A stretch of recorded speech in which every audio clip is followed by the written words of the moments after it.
پیر سے پیر قدم سے قدم اور کاندھے سے کاندھا نہیں ملانا ہے، بلکہ اپنے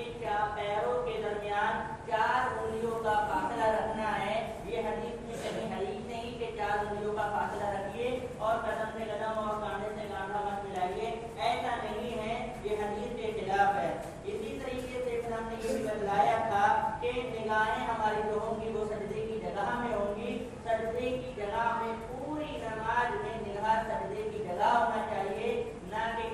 میں دیوار کے سامنے ہو اور رکوع میں پیروں کی جگہ ہو اور سجدے میں پھر سجدے کی جگہ ہو، ایسا کچھ بھی نہیں ہے۔ پوری ہماری نماز میں نگاہ جو ہونا چاہیے، نظریں ہونا چاہیے، وہ سجدے کی جگہ میں ہونا چاہیے۔ لہٰذا کیونکہ ہم نے پہلے خانہ کعبہ کے تعلق میں بتلایا تھا کہ اللہ کے رسول صلی اللہ علیہ وسلم جب داخل ہوتے تھے تو اللہ کے رسول صلی اللہ علیہ وسلم چھت پر یعنی خانہ کعبہ کی طرف دیکھنے کو منع کیا ہے، اور نماز جب پڑھتے تھے تو آپ صلی اللہ علیہ وسلم خانہ کعبہ میں تو آپ کی نگاہ بھی ایسی بنی ہوا کرتی تھی سجدے کی جگہ میں، یہاں تک کہ اللہ کے رسول صلی اللہ علیہ وسلم نماز سے فارغ ہو جایا کرتے تھے۔ اسی طریقے سے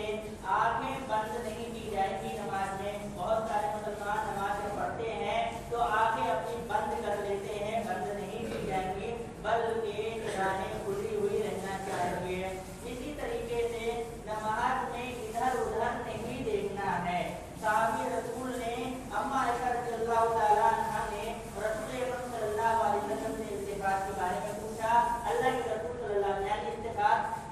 کہ ہم دیکھتے تو سامنے بھی ہیں لیکن کبھی کبھی ہمارا یہاں بھی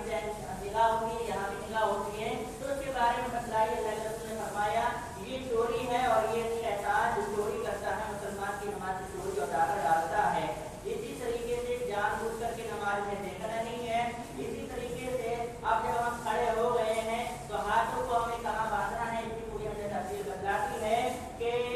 دائیں ہاتھ کو بائیں ہاتھ پر رکھنا ہے، ذراع پر رکھنا ہے اور پھر اس کو سینے پر رکھنا ہے۔ اسی طریقے سے پھر آگے ہم نے نماز کے اور تعلق سے بتلایا اور یہ بتلایا تھا کہ نماز میں جو یہ بتلاتے بہت سارے مسلمان بھائی کہ نماز میں ہم ہاتھ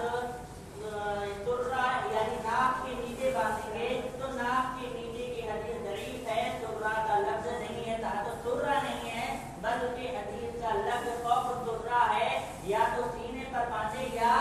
فوق سرہ ناک کے اوپر باندھے، یہ حدیث کے الفاظ ہیں، نہ کہ یہ کہ سرہ یعنی ناک کے نیچے باندھی جائے۔ اسی طریقے سے اب جب نماز شروع ہو جائے گی تو دعائے سلام کو پڑھنا ہے، دعائے سلام سب کو یاد ہے اور بہترین دعا ہے دعائے سلام، جس میں ہم اللہ رب العالمین سے دعا کرتے ہیں کہ الہ العالمین ہمارے گناہوں کو اتنا دور کر دے، اتنا دور کر دے جتنا ایک مشرق اور مغرب کے درمیان فرق ہے، اتنا دور ہم کو گناہوں سے کر دے۔ ہم سے اگر جو بھی گناہ ہوئے ہیں الہ العالمین ان کو تو پانی سے، ان کو تو اور سے، ان کو تو اولے سے، ان کو تو برف سے، ان سب سے الہ العالمین ہمارے گناہوں کو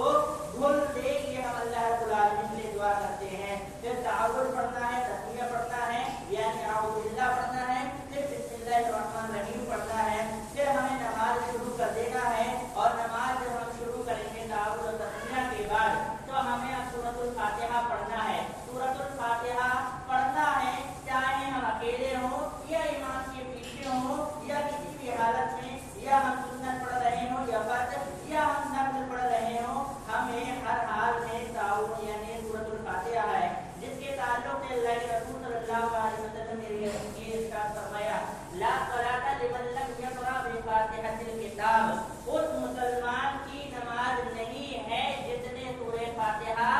نہیں پڑھی ہے۔ یہاں اللہ کے رسول نے یہ لفظ لیا ہی نہیں ہے کہ امام کے پیچھے ہو کے تو مت پڑھنا یا